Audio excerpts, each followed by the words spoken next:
భూమి ఎన్నంతటా ఉండు సకల మనుషులు వారి వారి యొక్క విధానములు చూసినప్పుడు, వారి వారి యొక్క జీవిత తీరు చూసినప్పుడు, ఎక్కడ చూసిన మనుషుడు తన స్వంత మహిమను వెతుకుతూ ఉన్నాడు. తన సొంత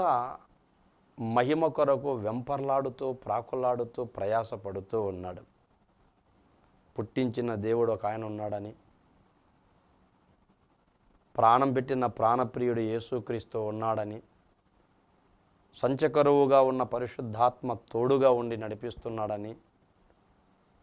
ఇది దేవుని యొక్క చిత్తానుసారమైనటువంటిదిగా మానవ జీవితములో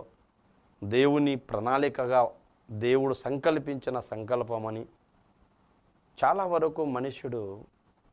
దానిని